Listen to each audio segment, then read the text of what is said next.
This is OutKick the show. I want to let you know PrizePicks, best way to win real money this football season. Make your picks in under a minute. Turn your sports opinions into real money all season long on PrizePicks. You can now win up to 100 times your money on PrizePicks with as little as 4 correct picks. Sign up today. Use code OutKick. $50 instantly when you play $5. You don't even need to win to receive the $50 bonus guaranteed. Code OutKick. $50 instantly when you play your first $5 lineup. PrizePicks. Run your game. And speaking of running your game, 2 massive wins in college football over the weekend. Congratulations to Lane Kiffin and Ole Miss. Last year, Ole Miss was dominated on the road in Athens. Lane Kiffin said, we got to get better horses. We got to get better on the defensive line if we're going to compete at an elite level with Georgia and be capable of winning a championship. And guess what happened? Georgia went all in on the transfer portal, got a defensive line they thought could match up with Georgia, and they dominated the Bulldogs to an extent, frankly, that I haven't seen Georgia dominated all game long in a very, very long time. Honestly, not probably since almost year one of the Kirby Smart era. Just a physical domination. As a result, Ole Miss now squarely back in the mix as a playoff team, likely to finish 10-2. Only 2 games remaining at Florida, which will be a little bit more challenging than a lot of people realize, and then Mississippi State, which is floundering right now. So Ole Miss puts themselves into the 10-2 mix. Right now, Georgia's in the 10-2 mix. Georgia has to beat Tennessee. I will be down in Athens this weekend for Big Noon, and that is suddenly a must-win game for Georgia, or they are potentially not going to be in the playoff. Meanwhile, Alabama goes on the road and demolishes LSU. In particular, Jalen Milroe runs for 185 yards on just 11 carries, vanquishes utterly, I would have to say, everybody out there who is an LSU fan. Brian Kelly on the hot seat in year 3, likely to go 9-3 for a 3rd straight year. And here's what would super frustrate me if I am an LSU fan. The number one thing you have to do to beat Alabama is stop Jalen Milroe from being able to run the football. And you could say, okay, well, he's an incredible talent. That's very difficult to do. Listen, once Georgia got dominated by Jalen Milroe's legs in the first half when they fell down 28-7, 30-7, whatever the deficit they were facing was, Kirby Smart said, Jalen Milroe's not beating us running the football. And he committed to stopping Jalen Milroe. That significantly slowed down the Alabama offense. Everybody has followed that game plan since. Let me hit you with this. Vanderbilt, the next week, held Jalen Milroe to 7 carries for 10 yards. South Carolina held Milroe to 18 carries for 36 yards. Tennessee, Milroe, 14 carries for just 11 yards. Mizzou, held Milroe to 11 carries for 50 yards, okay? So when you look at those 4 teams, Vanderbilt, South Carolina, Tennessee, and Missouri, it's hard for me to believe that LSU doesn't have defensive talent at least somewhat similar to the average defense of those teams. All of them held Jalen Milroe to 50 yards rushing or less.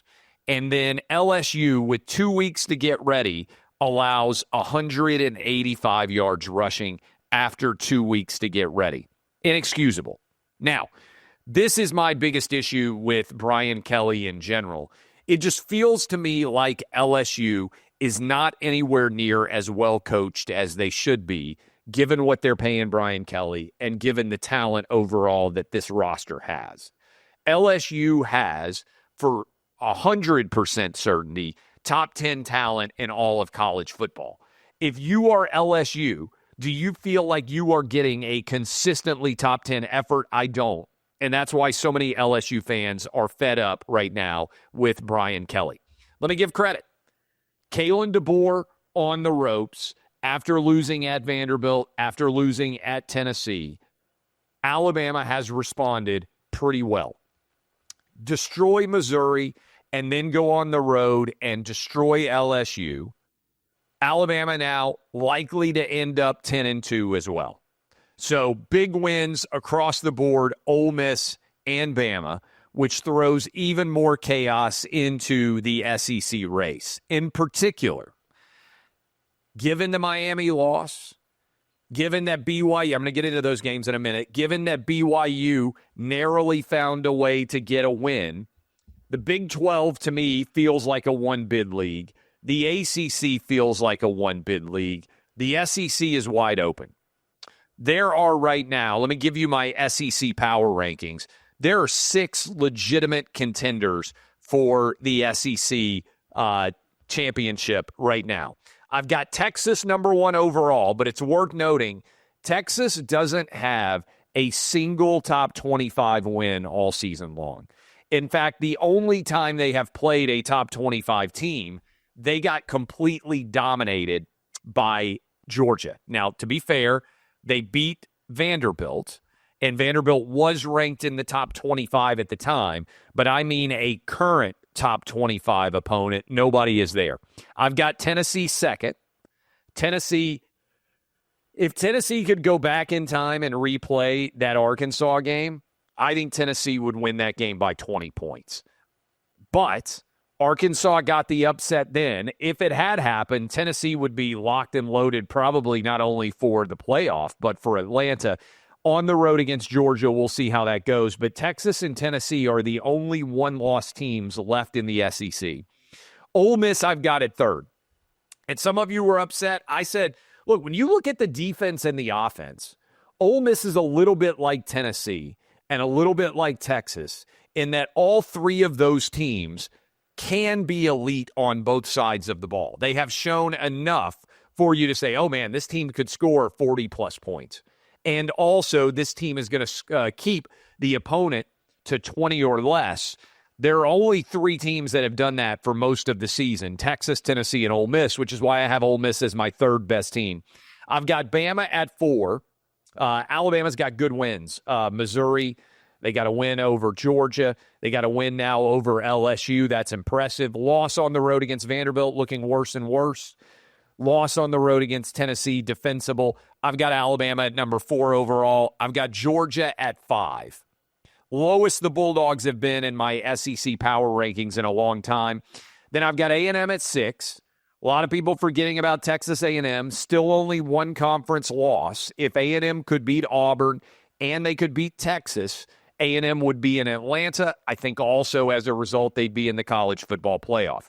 Those are the 6 that are still contending for the college football playoff and the SEC championship in the SEC. Then I've got LSU at 7, Missouri at 8, Eli Drinkwitz, kind of a miracle win against Oklahoma. And they try to argue, Eli Drinkwitz did after the game, we're still alive for the playoff. No, you aren't. All right? You are not a playoff contending team. I've got South Carolina at 9. South Carolina is one of the best teams in the SEC. I think you can argue they're top 15 right now, maybe even top 10 in all of college football. I watched them play in person. It was my 20th anniversary Vanderbilt Law School reunion. South Carolina dominated Vanderbilt. The Vanderbilt offense never really showed up. Really elite level defensive performance by South Carolina. They are playing very well. I've got Vanderbilt at 10. I've got the Arkansas Razorbacks at 11. Florida at 12. Oklahoma at 13. Auburn 14. Kentucky 15. Mississippi State 16. I mentioned another couple of games. Congratulations to Georgia Tech for the big win over Miami. Miami finally lost a close game. They've been narrowly avoiding it all season. There are 3 teams left in the ACC that could get that automatic bid. SMU, Miami, SMU's undefeated, Miami, and Clemson. I think it's likely to be SMU against Miami, and the loss by Miami, I believe, is going to create That means the team that loses is going to have 2 losses at least in the ACC championship game. I think the ACC is only going to get 1 team. End of the game, Big 12. BYU-Utah, one of the biggest and best rivalries out there for those of you that do not know about how much these two teams hate each other. I thought it was a bad call. Utah's athletic director set down press conference availability, ripped the decision made by the officials. I don't think you can call defensive holding there in that situation. Some of you out there always say, well, if it's defensive holding, you have to call it. No, you don't. There is a time, there is a place for when a call should be made. To me, it has to be egregious to take the game away from the players, which is what that did. There had been a sack. Game was over. Utah had won. Defensive holding, first down. BYU comes down, kicks a field goal. BYU still undefeated. The rest of the Big 12 falling apart. Every other team has at least 2 losses. Colorado and Deion Sanders right now would be in the Big 12 title game. But I think we've reached the point where the Big 12 is only going to get 1 team in the playoff.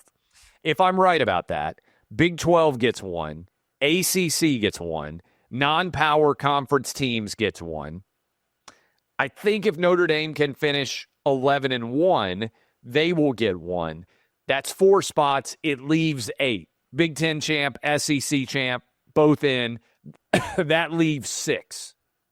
I think where we are headed is for a big debate about how do you assess a team like Indiana.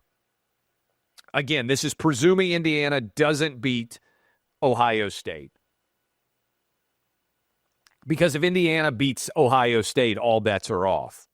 Otherwise, Indiana is trending towards a season where they don't beat a single team with a winning record. How would you compare Georgia, Tennessee, Alabama, Ole Miss, Texas A&M, Texas, for instance, if one of those 6 teams is going 10-2 and you're comparing resumes against Indiana, which goes 11-1 but doesn't beat a team with a winning record all year, I think the more challenging schedule has to get in. Now, maybe that also impacts Notre Dame. Because if Texas A&M falls off, let's say that Texas A&M loses to Auburn and then loses to Texas, and they finish 8-4, that would knock them out of the top 25. What big win would Notre Dame have? And you also balance that out with the Northern Illinois loss. And by the way, there's a possibility that Penn State could end up 10-2. There's the possibility that Ohio State could end up 10-2.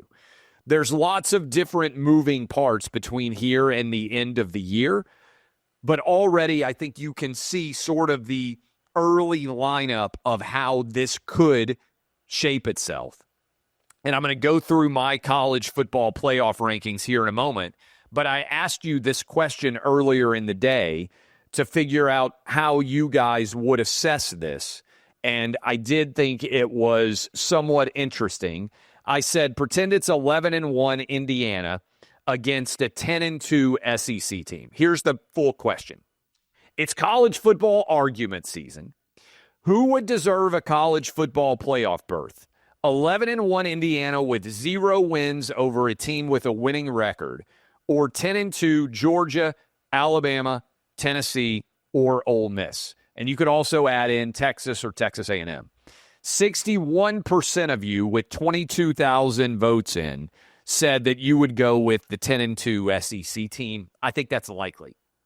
In other words, I think Indiana either needs to be super competitive and almost win against Ohio State, or I think they're going to potentially be on the outside looking in when it comes to the decisions about who is going to be able to make the college football playoff. Now, for right now, here is my OutKick top 10. Oregon 1, Texas 2, Ohio State 3, Tennessee 4, Penn State 5. So say, okay, why is Penn State 5? Who has Penn State beaten? What win would you point to and say, oh, that's a really high caliber win that Penn State has? Unless I'm mistaken, Adam, you can look it up. I don't think Penn State has a current top 25 win. Now, did they lose a close game to Ohio State? Yes. But what win are you hanging your hat on proverbially for Penn State right now? Wisconsin probably is their best win. I know USC was a big win in overtime at the time, but USC has a losing record right now. I don't think Penn State has a real win, so that's why I've got them at 5. I've got Indiana at 6. They're undefeated. They got the win over Michigan, which is a big deal for them. But we'll see what happens in a couple of weeks. I got BYU at 7. Then I've got Ole Miss at 9, Bama at 10, and I've got Bama at 9, Ole Miss at 8, Bama at 9, Notre Dame at 10.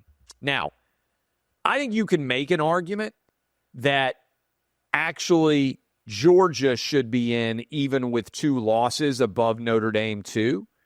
Illinois was ranked at the time, Adam says, no longer ranked. So Penn State doesn't have a single top 25 win.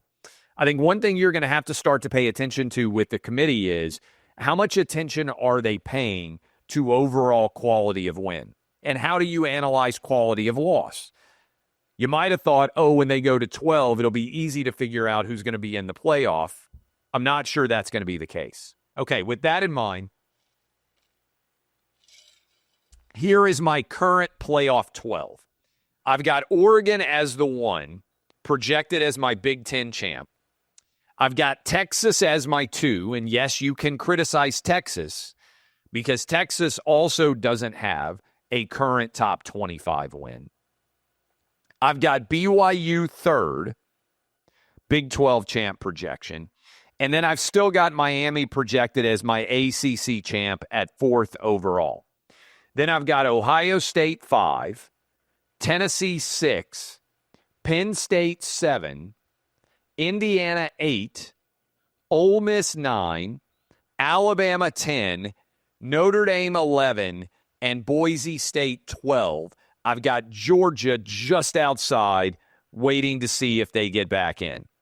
That would mean my playoff first round would have Ohio State hosting Boise State, Tennessee hosting Notre Dame, Penn State hosting Alabama, and Indiana hosting Ole Miss.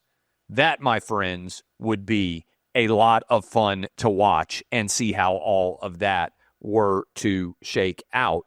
Again, lots of interesting dynamics associated with how this 10-2 SEC season breaks out. You could have 6 10-2 teams before all is said and done when it comes to how that is going to be determined. Again, my starting 11 is up. I believe it's pinned at the top of the page. You guys can go check it out. I'll share it again after I finish today's program. Several other things that are out there. I want to give credit to Nick Bosa. He has been fined, I think it's $11,250 for waving his MAGA hat at the end of the 49er game. Not this past weekend when they beat Tampa Bay, but the week before that in the post-game interview. And then he took it to another level, and after a sack, he did the Trump dance, and members of the San Francisco 49er defensive line also did the Trump dance. Which I think is sweeping the nation.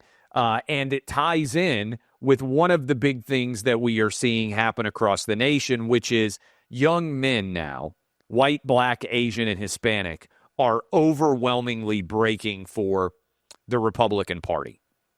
And I was thinking about this. I was reading over the weekend in the Wall Street Journal. Let me make sure that I get this graphic correct. I took a screenshot of it. That young men moved hugely in the direction of the Republican Party. 15-point move in men 18 to 29 in the direction of the Republican Party. In 2020, it was Biden. 2022, it was Biden +1, Democrats +1.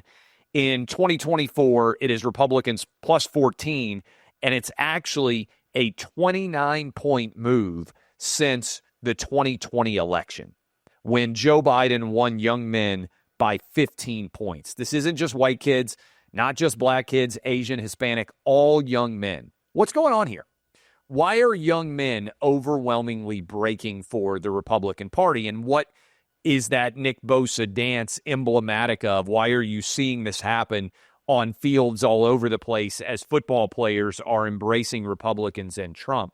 I was thinking about this. I took my 14-year-old to go watch games at a sports bar. The Titans didn't play till after 3, so I took him out to go eat lunch. And on our drive back, I hadn't really done the math. It's kind of crazy to me. We were talking about the next presidential election was going to be in 2028. And he said, hey, Dad, I'm going to be able to vote then. And my oldest son is 16. So I had thought, he's going to be able to vote in 2028. But by the next presidential cycle, I will have 2 grown, at least to the extent that 18 counts as grown, 2 grown men in my household who will be able to vote. And I would be very surprised if they aren't going to vote for the Republican candidate. My point here is, as this age of young men comes into 18-year-old adulthood, I think the movement to the right is going to be even more substantial. And this might be the biggest legacy of the 2024 election in general, is that young men are going to continue to move, I think, further right. Why is that? One, I think COVID.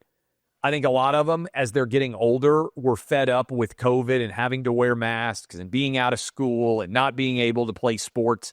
And I think they're rejecting authority figures because they rightly see that the authority figures got it wrong.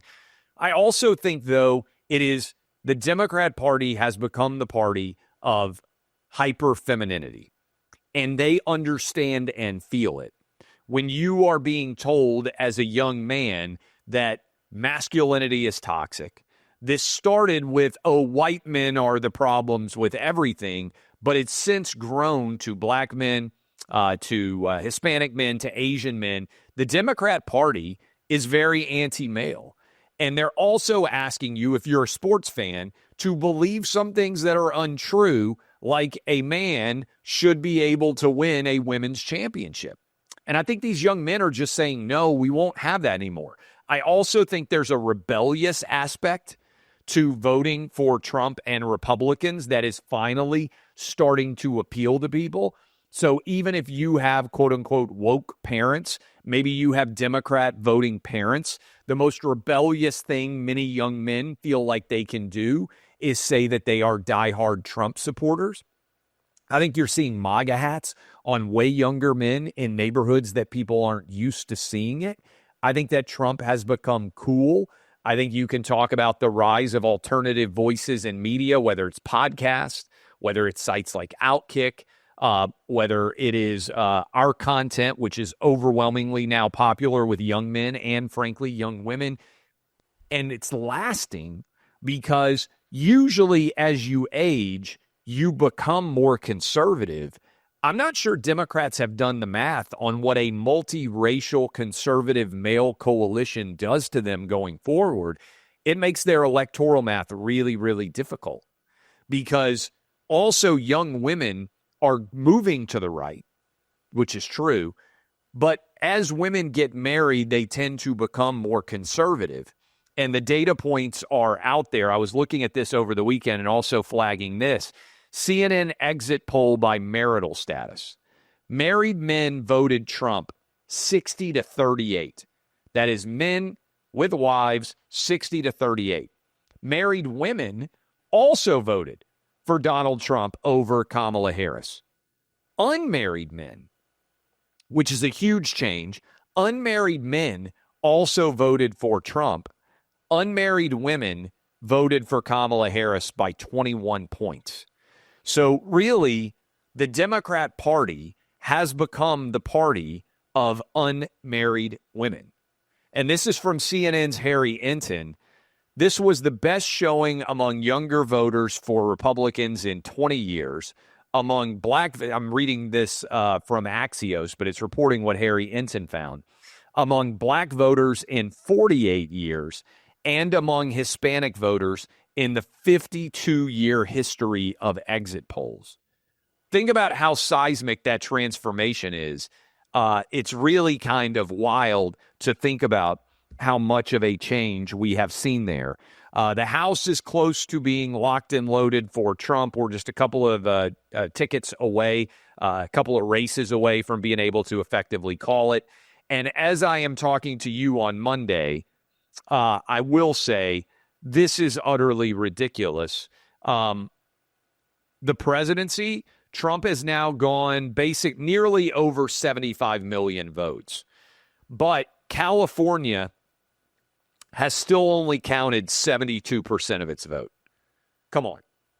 This has to end 6 days later, and California has only counted 72% of its vote. Unacceptable. I don't care what your politics are. The longer we have undecided votes, the longer people have less faith in the election itself. And so whether it's Arizona, Nevada, California, Pennsylvania, whatever the state is, we need faster accounting. Every state needs to be fully counted within 24 hours. We did it in the 1800s. Why in the world can we not do it today? This has to change beyond a shadow of a doubt. I don't see it as partisan. After Florida humiliated itself in 2020, and they had the hanging chads, and they had all of the recounts and everything else, the state of Florida, Democrat, Republican, sat down, and they created the best vote counting procedures anywhere in the country. Every single state should copy Florida. The nation would be far better off if that were to happen. To me, only 72% of California having voted as we sit here 6 days later, completely and totally unacceptable. I remain, however, your fearless leader. I'll be back tomorrow with another OutKick show, a couple of OutKick shows on Wednesday, and then I'm on the road. Appreciate all of you. DBAP, unless you need to SBAP. I am Clay Travis, and this has been OutKick, the show.